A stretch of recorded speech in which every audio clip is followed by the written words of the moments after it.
মদ সম্পর্কে বক্তব্য রাখছিলাম। জি, মদ খাওয়া হারাম, মদ খাওয়া জায়েজ, মদ খাওয়া না জায়েজ। তো আমি বলতে বলতে আমি একটা কথা বললাম যে এক পর্যায়ে মদ খাওয়া জায়েজ, তো বাকি যে মালখোরগুলা বসেছিল বলছে সুবহানাল্লাহ, এতদিন পর একটা বক্তা এসেছে, পারফেক্ট কমিটি নিয়ে এসেছে। জি, এতদিন পর পারফেক্ট বক্তা এসেছে। জি, আর পালায়েন না আবার, হয়তো বক্তা জায়েজ করে দিয়েছে, দু প্যাক মেরে আসি, ওটা আবার করিয়েন না। জি ভাই, বসে থাকেন। এক পর্যায়ে মদ খাওয়া জায়েজ।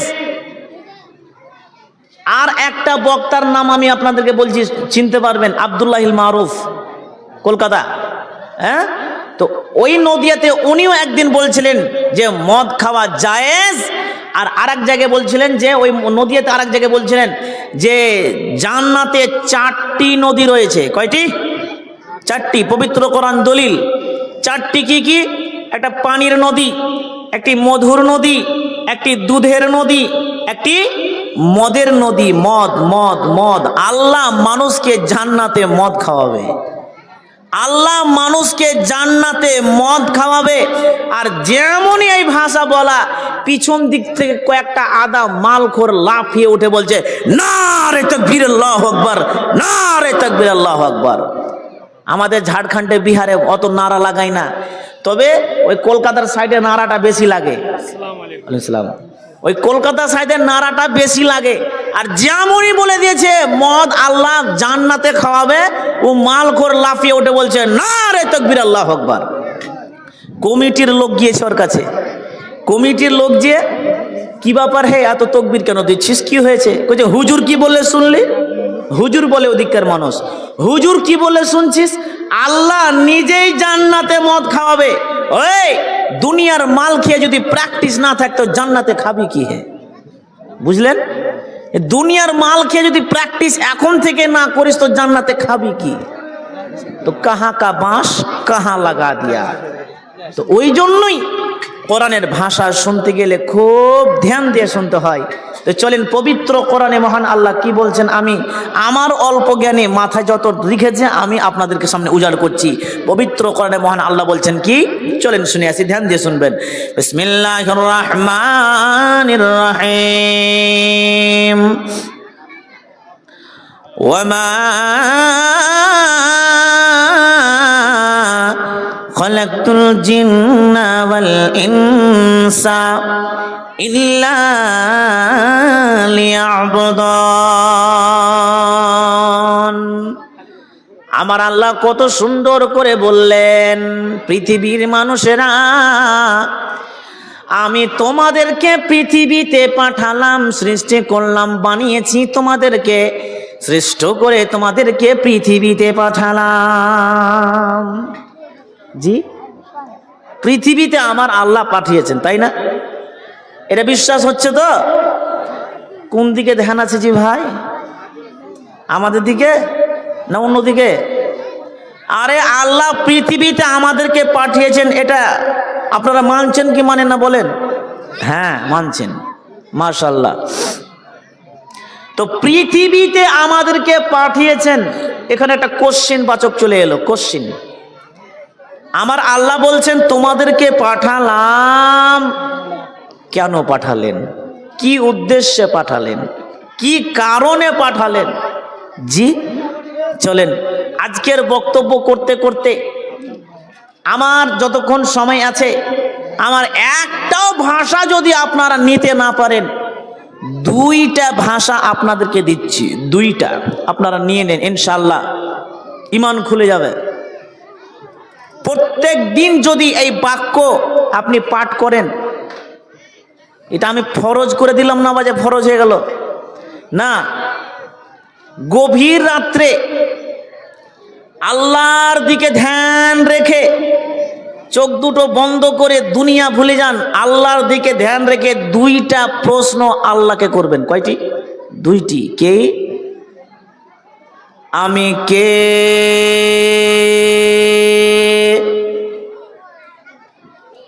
আমি কেন? আমি কে? আমি কেন? ওই আসমান জমিন বানানে ওয়ালা আমি কে, আমি কেন? জি, এই পৃথিবী বানানে ওয়ালা আমি কে, আমি কেন? আমার আল্লাহ বলছেন, বান্দারে, এ কাটিহারের বান্দারা, শুনে নাও, শুনে নাও, আমি পবিত্র কোরআনে অলরেডি বলে দিয়েছি 1450 বছর আগে তুমি কে। আমার আল্লাহ বলছেন, তোমরা মানুষ, তোমরা মানুষ। পবিত্র কোরআনে মহান আল্লাহ কত সুন্দর করে বলে দিয়েছেন, ওয়ামা খালাকতুল জিন্না ওয়াল ইনসা। আমি এটা কেটে দিয়ে একটু বলে দিলাম, তোমরা মানুষ, আমি তোমাদেরকে সৃষ্টি করেছি।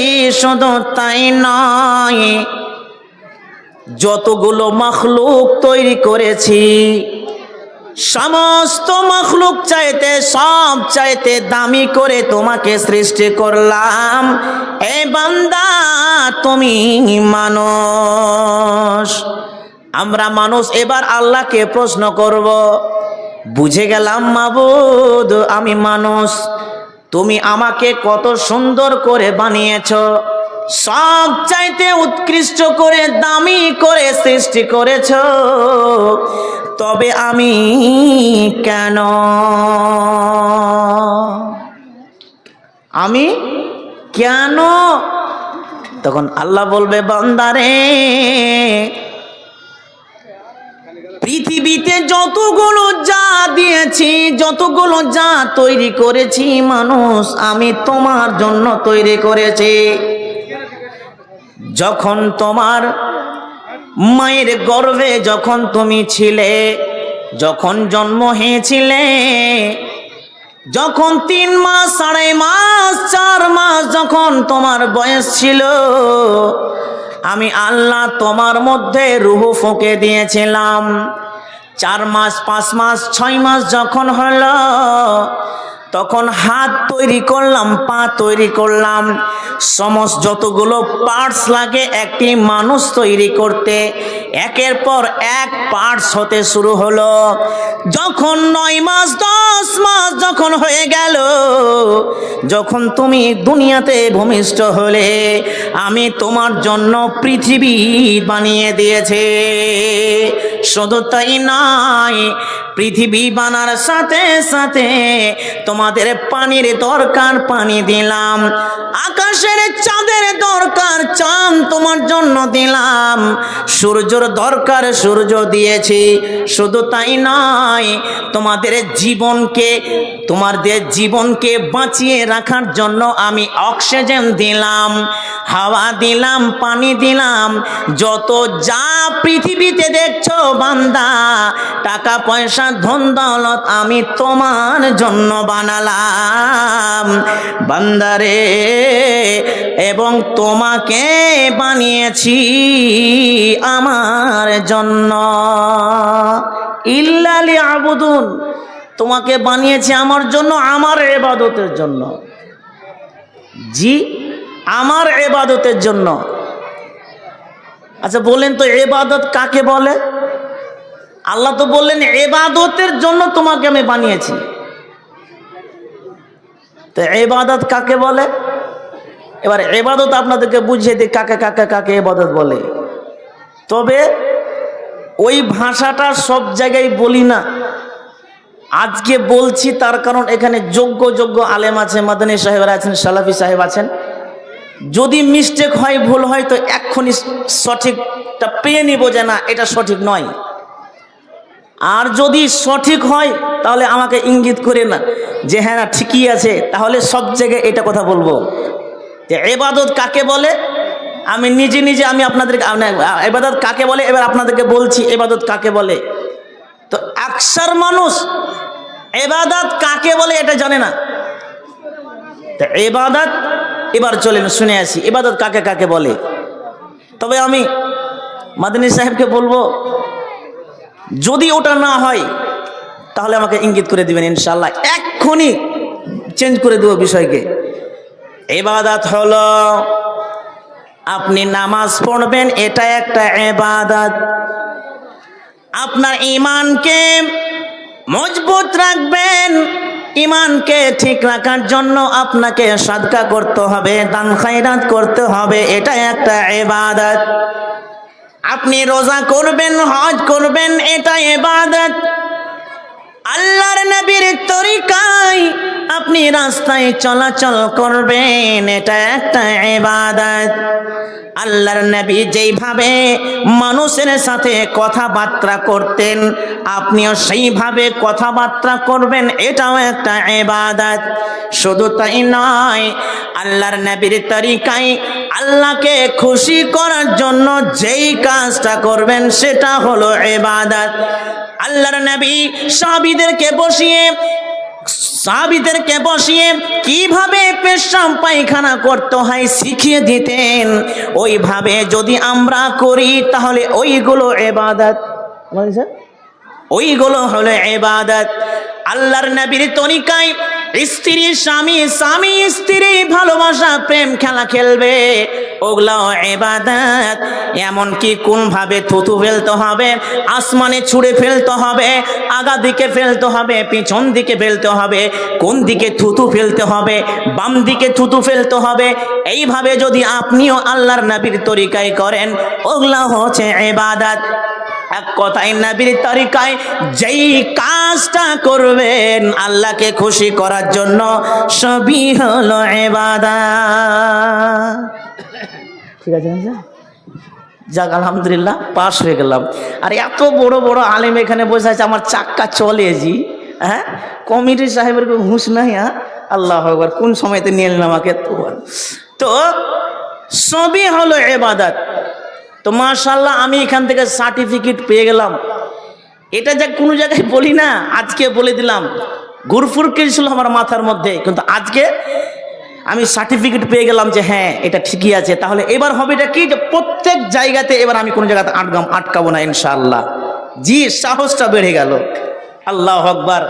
জি, তো আজকে আমার কাছে যিনারা বসে আছেন, আল্লাহু আকবার, ওনাদের মতো হতে গেলে আমাকে এখনো 50 বছর পড়তে হবে, 50 বছর পড়তে হবে। ওনারা আমার সামনে বসে আছেন, কিন্তু আমি হাত নড়িয়ে নড়িয়ে কথা বলছি বিয়াদবের মতন, অপরাধ মাফ করবেন। ইজ্জতের মালিক হচ্ছে আল্লাহ।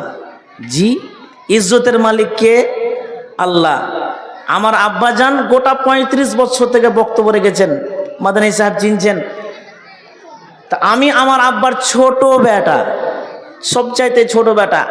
তো আমার যে 5 নম্বর আমার যে 5 নম্বর 6 নম্বর ভাইগুলো আছে না, হ্যাঁ 5 নম্বর ভাইগুলো আছে, ওদের বড় আমাকে বলে, হালাকি আমি সবচাইতে ছোট, 8 নম্বর। 8 নম্বর। আমি দেখতে মনে হচ্ছে খুব বয়স, কিন্তু খুব ছোট। কিন্তু ইজ্জত দেনে হলা হচ্ছে আল্লাহ, ইজ্জত আল্লাহ দিয়েছেন, তাই না? আল্লাহু আকবার। পবিত্র কোরআনে মহান আল্লাহ বলছেন, ওয়া তুইজ্জু মান তাশা ওয়া তুযিল্লু মান তাশা।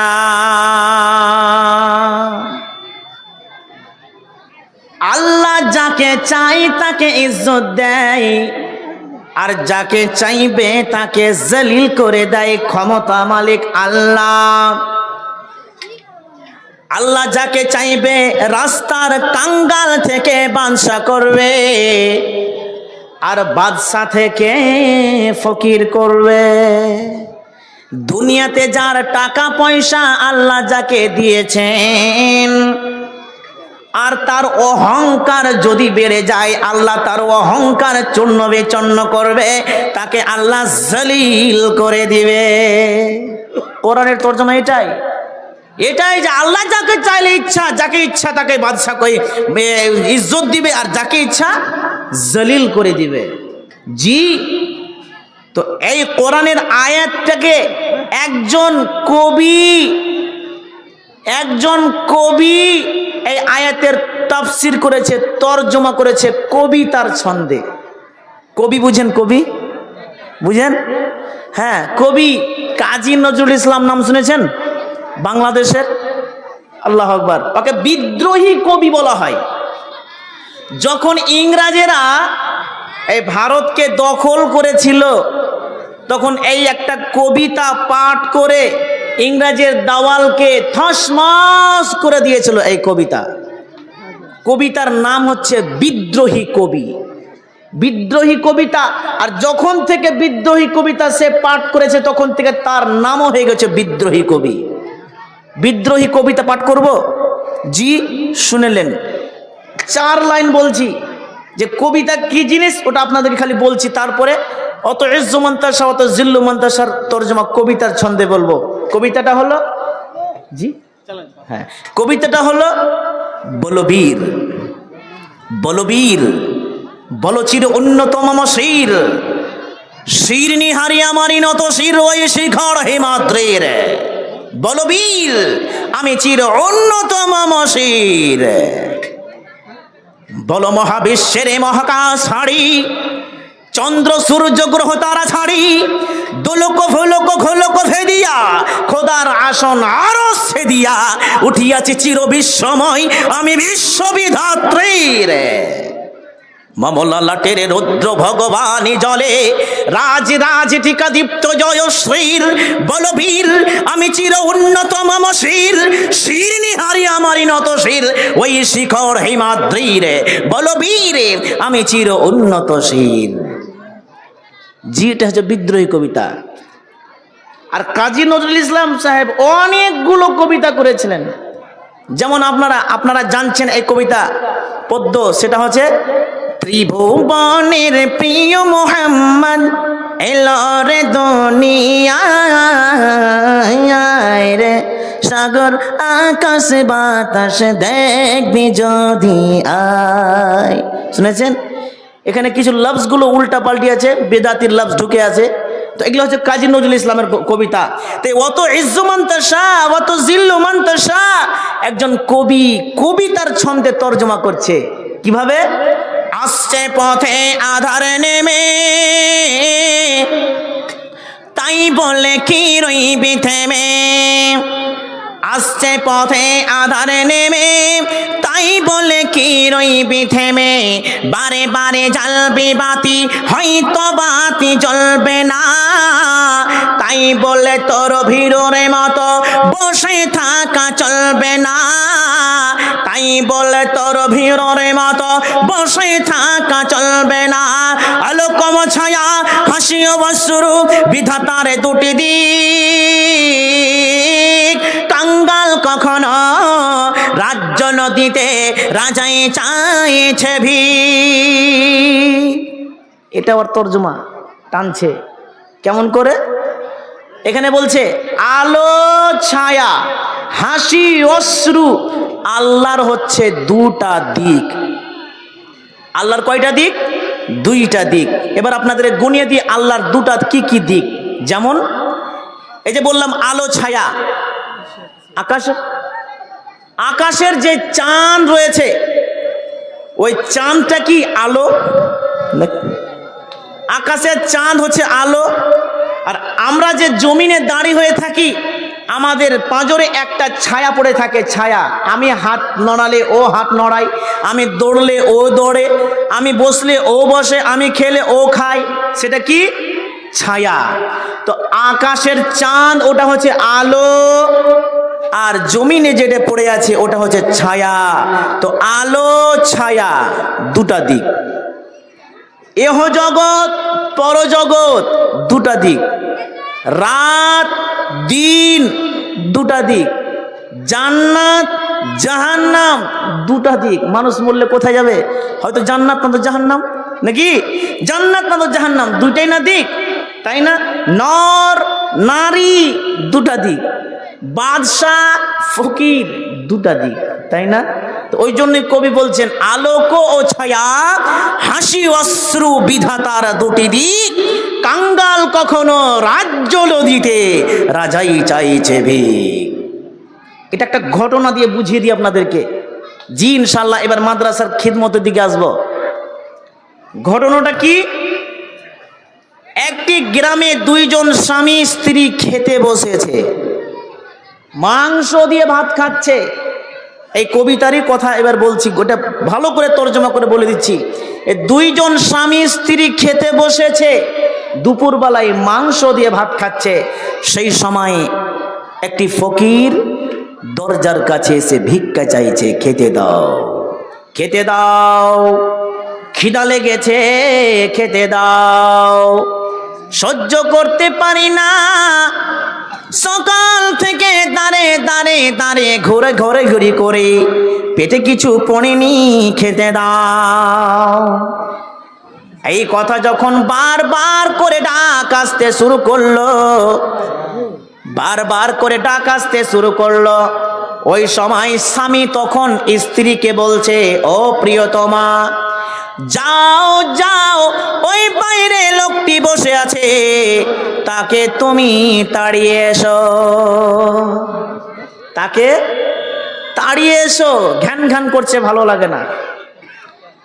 স্বামীর অর্ডার পেয়েছে স্ত্রী, ফকিরটিকে তাড়িয়ে এলো। ফকিরটিকে তাড়িয়ে আসার পর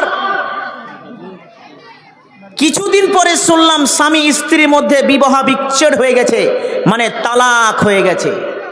কিছুদিন পরে আবার শুনলাম সে মেয়েটির দ্বিতীয় বিবাহ হয়েছে, দ্বিতীয় স্বামীকে নিয়ে আবারও খেতে বসেছে।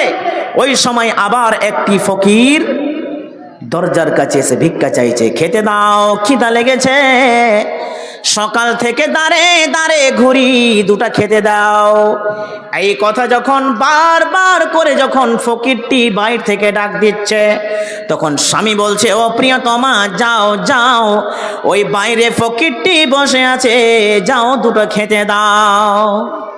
স্বামীর অর্ডার পেয়েছে স্ত্রী, খাবার টিক নিয়ে ওই ফকিরটাকে ভাত মাংস দিয়ে আসার পরে আবার স্বামীর কাছে খেতে বসেছে। স্ত্রী কান্না থামতে পারল না। স্বামী বলছে, কাঁদো কেন?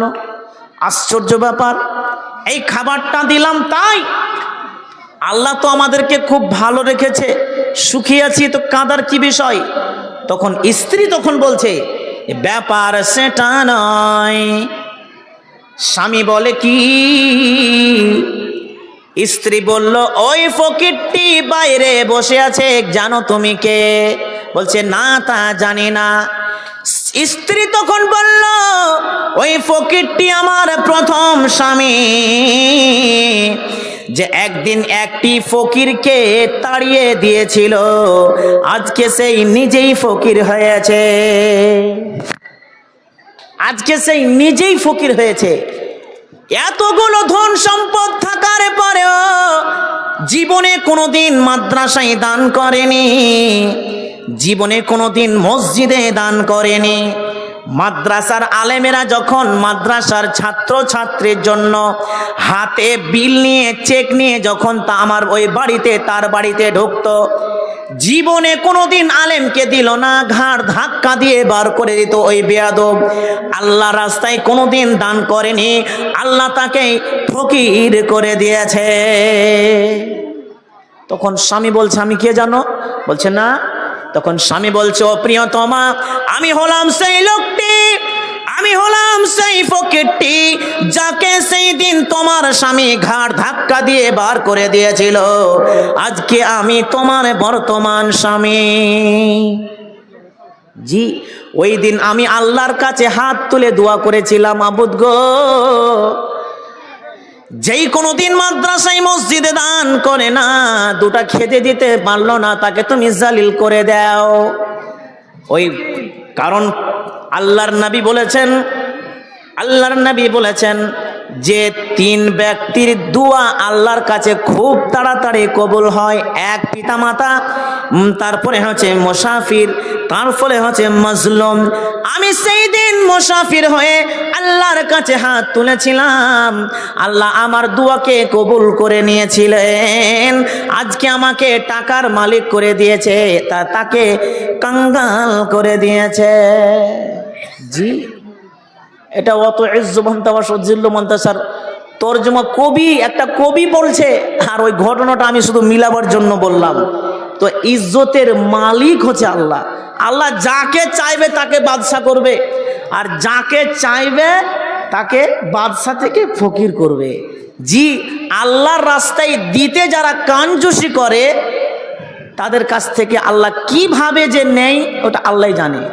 টাকা ইনকাম করছি, টাকা থাকে না পকেটে, কোথায় কোথায় কোথায় কোথায় টাকা হারিয়ে যাচ্ছে, চলে যাচ্ছে, বুঝতে পারি না কোথায় টাকা চলে গেল। কিন্তু আল্লাহু আকবার, আর যখনই আল্লাহর রাস্তায় আপনি দান খয়রাত সাদকা বেশি করবেন তখন আল্লাহ কি বলছেন, তোমাদেরকে দ্বিগুণ দিব। আল্লাহু আকবার। আল্লাহর নবী বলছেন তোমরা বেশি বেশি করে দান করো, দান খয়রাত করো। হ্যাঁ, মা ফাতেমাকে বলছেন যে ফাতেমা, জাহান্নামের আগুনকে হারাম করার জন্য, জাহান্নাম থেকে বাঁচার জন্য একটা যদি খেজুর হয়, খেজুরটাই দিয়ে তুমি জান্নাত তুমি কেনো, আর জাহান্নামের আগুনকে তুমি হারাম করো। জি, আল্লাহর নবীর বেটিকে এত বড় যদি কথা বলে, তাহলে আমরা কত না গুনাহগার। আমাদের গুনাহ খাতা ভরতে ভরতে ভরতে অনেক ভরে যায়। জি, তো যাই হোক, আজকের যে জালসা আমি বলেছি যে কোনো একটা উদ্দেশ্য নিয়ে আজকে জালসা হচ্ছে। এই যে প্যান্ডেল সাজানো রয়েছে, আপনারা অবগত আছেন যে মাদ্রাসার উন্নতিকল্পে জালসা, মাদ্রাসার উন্নতিকল্পে জালসা। তো এই মাদ্রাসাতে কোরআন টিকে থাক, কোরআন টিকে থাক। সাহাবীরা এই কোরআনকে টিকিয়ে রাখার জন্য নিজের প্রাণ দিয়ে দিয়েছে, জানের সাথে সাথে মালও দিয়েছেন। তারা কোরআনকে টিকিয়ে রাখার জন্য নিজের প্রাণ জান দিয়ে দিয়েছেন, কুরবান করে দিয়েছেন। তো আমি আপনাদেরকে জান দিতে বলি না, জি, আমি মাল দিয়ে এই মাদ্রাসাগুলোকে, এই কোরআন টিকে থাক, মাল দিয়ে হাদিস টিকে থাক, দুনিয়াতে আলেম তৈরি হোক, আলেম আমাদের মাদ্রাসাতে হাফেজা তৈরি হোক, আলেমা তৈরি হোক। জি, একদিন দেখবেন আপনাদের এই মাদ্রাসা আলহামদুলিল্লাহ আজকে এই অবস্থা হয়েছে, 2-4-5 বছর পরে দেখবেন এই মাদ্রাসাকে গোটা ভারতের মানুষ চিনবে, যদি আপনাদের সাথ হয় তো ইনশাআল্লাহ। তো বলুন দেখি, আমার সময়